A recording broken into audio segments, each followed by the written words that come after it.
The phone buzzed at midnight. Mom's name lit up the screen. I picked it up thinking maybe someone was sick. Instead, I got 8 words that changed my whole life. Locks are changed. We're out. Try coming back now. I sat on my bed holding that phone. My hands shook a little. Then something weird happened. I started smiling. Not because I was happy, but because I finally understood. They made their biggest mistake. 2 days went by. Then an email popped up. Their lawyer wrote 3 sentences. Urgent matter. Serious complications. Phone me right now. Everything was about to flip upside down. Before we jump in, smash that like button and drop a comment. Has your family ever shocked you like this? Your stories help me know I'm not crazy. Let me tell you how this all started. Everyone in our town knew the Brooks family. We lived in the blue house on Cherry Lane with the big oak tree out front. Neighbors always waved. People said we looked so happy together. But happy families don't need to look happy. Real ones just are. I grew up learning one big rule. Always help. Never ask why. My dad, Michael Brooks, ran everything like he was the boss of a company. When the kitchen sink broke, he'd yell my name. Jamie, get over here and hold this pipe. When the fence needed painting, guess who got the brush? Me. Every single time. I fixed stuff around that house starting when I was 12 years old. Dad would pat my back and say, "You're stronger than 3 boys put together." Mom, Patricia, would nod and add, "That's what family does. We don't keep score. We don't keep score." They said it all the time, like it was some kind of rule from a book. Really it meant, give us everything. Expect nothing back. Then there was my brother, Kevin, 3 years younger than me. He never lifted anything heavier than his video game controller. Dad called him the smart one, and Mom called him our future. I was proud of him back then. I thought being the helpful kid meant I was doing something right. When bills piled up on the kitchen table, Mom would sigh real loud and stare at them. Somehow my birthday money would end up paying for groceries. When I turned 19, I started helping with their car payment. By 22, I was covering the water bill every month. Nobody asked. Just happened. They'd say I was so responsible, so good with my paycheck. I thought they were proud. Really, they were just using me. Every time I handed over money or fixed something broken, I believed I was keeping us together. But you can't hold up a house when everyone else is pulling it down. I remember one Christmas watching Mom give Kevin a brand new laptop. The box was shiny red with a bow on top. "For our brilliant boy," she said with a huge smile. Kevin hugged her tight. I clapped and smiled too. But inside my stomach felt cold. That laptop cost the same as 4 months of the bills I'd been paying. But family doesn't keep score, right? Well, years passed like that. I'd paint a room, fix the roof, pay for the heater repair. Each time the same phrase. "Thanks, honey." Family takes care of family. I can still smell the paint from the bedroom I redid when I was 17. Still hear the hammer sounds from fixing the back deck. Still see the porch light I replaced, shining on the door that would one day get locked against me. The signs were always there. I just didn't want to see them. Everything started falling apart on a cold Tuesday night. I came home after working a double shift at the restaurant. My shoes were soaked from walking in the snow. I heard voices coming from the living room. Whoa, serious. Heard my name.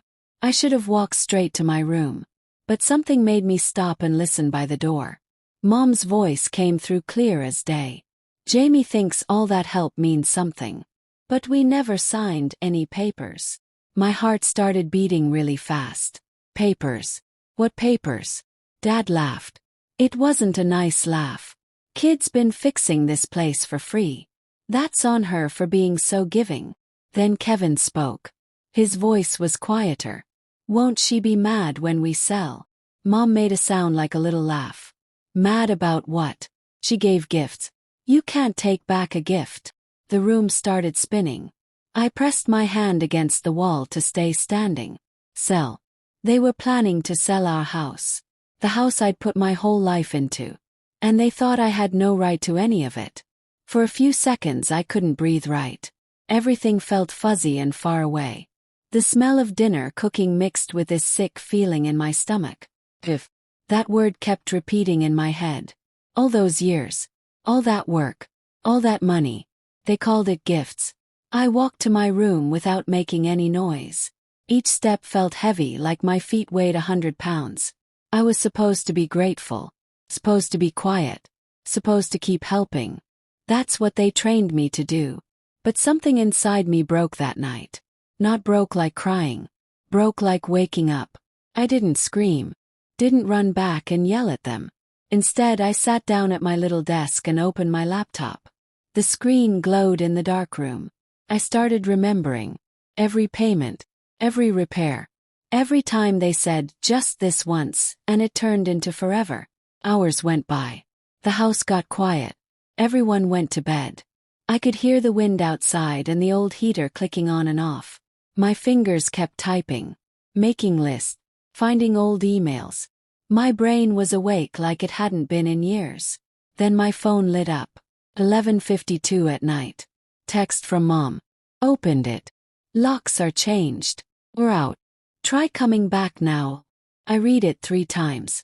Each word felt like a slap. Change. And that LOL at the end. She thought this was funny. She thought she won. I stared at that message for a long time. Maybe 5 minutes. Maybe 20. Then something strange happened. I laughed. Not a sad laugh. A real one. 'Cause right then, I understood everything. They didn't kick me out. They set me free. Put my phone down. Opened my laptop again.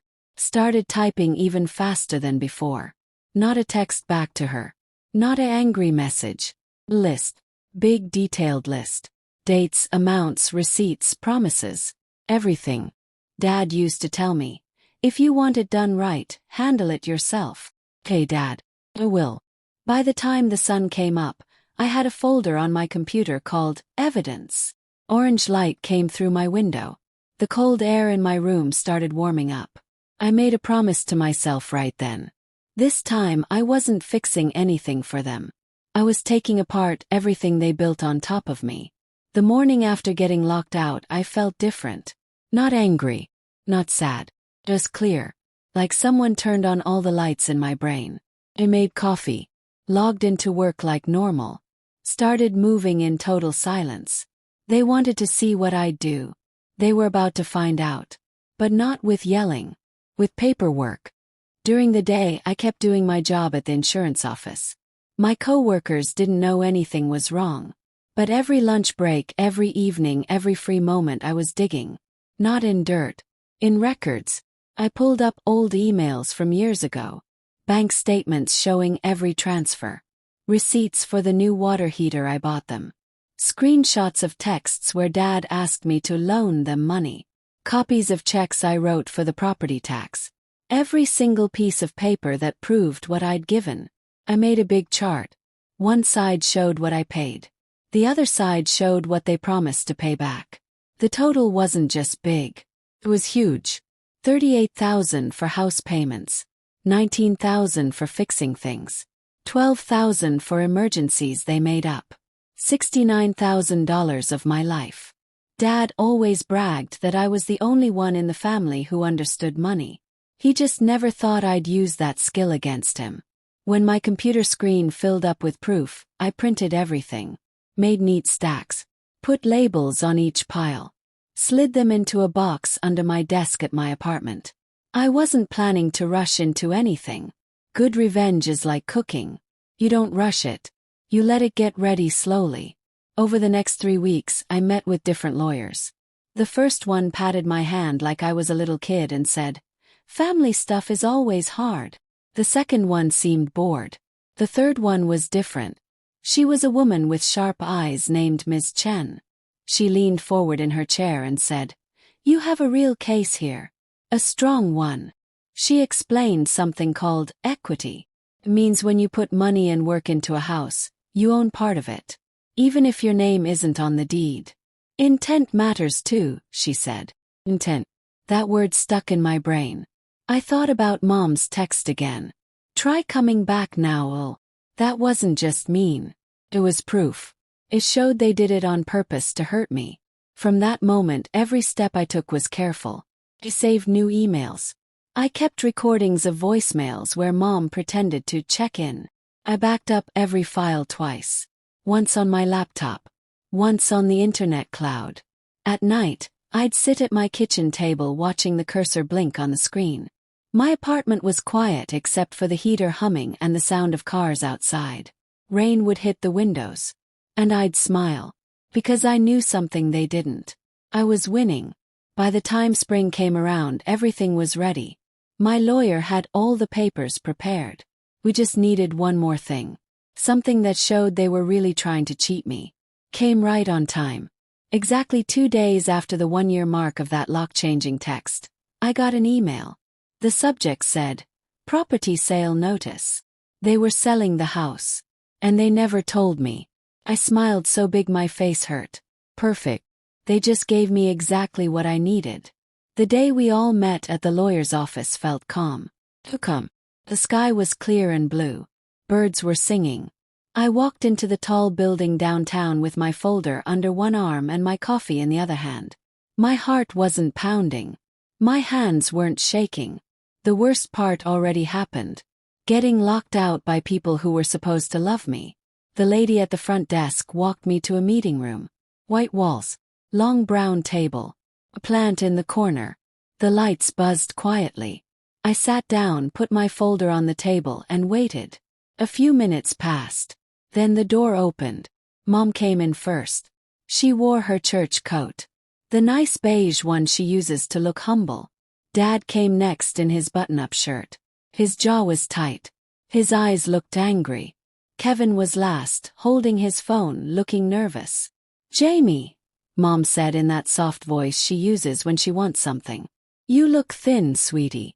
Are you eating?" "Hello," I said. My voice was calm. Flat. She smiled but her eyes didn't. This didn't need to be so official. We could have just talked at home. I tilted my head a little. "You changed the locks. Talking didn't seem like your style." Her smile dropped. Before she could say anything back, the mediator came in. He was an older man with glasses and a kind face. Both lawyers followed. Mine gave me a small nod. We all sat down. The first few minutes were boring. Polite talk. Fake nice words. It made my skin crawl because I knew what was really happening underneath. Then my lawyer opened the folder. She started pulling out papers. One after another. Receipts. Bank transfers. Photos. "This file," she said, sliding it to the middle of the table, "shows proof that Ms. Brooks gave money directly to the house at 482 Cherry Lane for 11 years. Dad leaned forward fast. "That's crazy. Those were gifts. She was helping out." My lawyer didn't even blink. "These payments were called temporary help multiple times in text messages. You told her you'd pay her back. We have the texts." She pulled out more papers. "We also found bank statements. You had plenty of money saved. But you kept asking Jamie for more. You lied about being broke." Mom's face went pale. Her perfect nails scratched at the papers as she reached for them. "This is twisted. We never meant." I cut her off. "You told me I didn't have a home. Remember?" The whole room went dead silent. Mom's mouth opened but nothing came out. She looked at me like she was begging. "That was just us being upset, Jamie. We didn't mean it." "It's in writing," my lawyer said. She slid another paper forward. "Sent at 11:52 p.m. Says, locks are changed. We're out. Try coming back now." The mediator took off his glasses and cleaned them. He frowned. "That message doesn't sound like a misunderstanding. It sounds planned." Dad's face turned bright red. "She's making this into something it's not. That text was a joke." I looked right at him. "So was calling me family." The mediator tried to calm things down, but the damage was done. My lawyer kept going. Step by step. Pointing out every lie. Every trick. The evidence kept stacking higher. Payments I made. Repairs I did. Utility bills.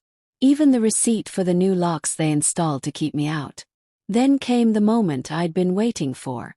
Their lawyer, an older man who looked tired, cleared his throat. He leaned close to my parents and whispered. But the room was so quiet, everyone heard. "Mr. and Mrs. Brooks," he said urgently. "We have a problem. You need to call me right after this." I felt a smile pull at my lips. There it was. The exact line from the title of this story. Playing out right in front of me. In real life, Mom's perfect face cracked. Her voice shook. "Jamie, please. Or family. Don't do this to us." I looked at her for a long moment. Then I spoke quietly. "You're right. We are family. That's why I gave you so many chances. Years of them. But being family doesn't mean you get to take and take until I break." Kevin's eyes filled with tears. "I didn't know," he whispered. "Yes, you did," I said softly. "You just didn't care." Dad slammed his hand on the table. The sound made everyone jump.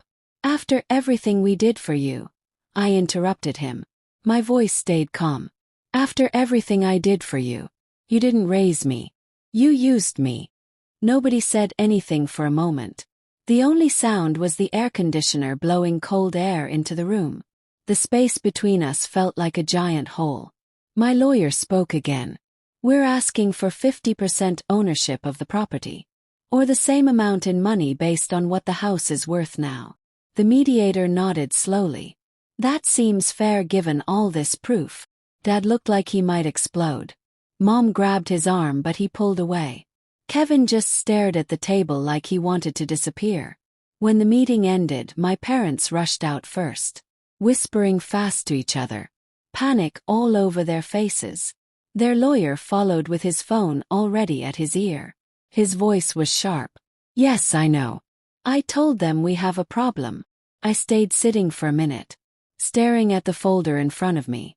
The quiet weapon I'd built out of betrayal. When I stood up, my lawyer smiled just a little. "You did really well in there," she said. "Numbers don't lie," I replied. "People do." I walked outside. The sun was shining bright and warm. The street smelled like rain from earlier and fresh air. I passed by a coffee shop window and saw my reflection. For a second I didn't recognize myself. I looked strong, confident, in control. I wasn't the kid who obeyed anymore. I was the woman who learned to fight without screaming. And for the first time in forever I didn't feel small. Felt powerful. Zach. They thought changing the locks would end my story. Really, it just started theirs. 6 weeks later, the court decision came in the mail. Printed on white paper in black ink. 50% ownership awarded to Jamie Brooks. It wasn't luck. It was proof. Every line, every number, every late night adding things up. It all mattered. The house sold for more money than they expected. After the lawyers took their fees and the taxes got paid, my parents walked away with half of what they thought they'd have for retirement. They built their future on me always obeying. And they watched it fall apart when I finally stood up. I never moved back into that house. It was full of ghosts shaped like family members. Instead, I bought a small condo on the other side of town. The first thing I did, changed the locks myself. New keys, new rules, new peace. Sometimes my phone lights up with their names. Dad sends emails full of "I'm sorry." Mom leaves voicemails where she cries and says she misses me. But I never answer. Some doors, once you close them, should stay closed forever. On quiet Saturday mornings, I sit by my big window with coffee in my hands. Sunlight warms my face. I listen to the sound of my own space. No footsteps, no yelling, no demands. Just quiet, just mine. They changed the locks to keep me out. I changed mine to keep them from ever coming in again. They thought they were teaching me about family loyalty. What they really taught me was how to live without them. Freedom didn't come with forgiveness. Came with boundaries and a brand new set of keys. Sometimes justice doesn't come with thunder and lightning. Sometimes it just comes with signed papers and walking away quietly. And you know what? That's enough. If you've ever had to start over because your own family tore you down, you're not alone. Your peace matters. It's worth protecting even when you have to fight for it. Smash that like button. Drop your story in the comments. And subscribe to Flex Revenge Unfold for more true stories about standing up and winning quietly. Thanks for watching. I'll see you in the next one.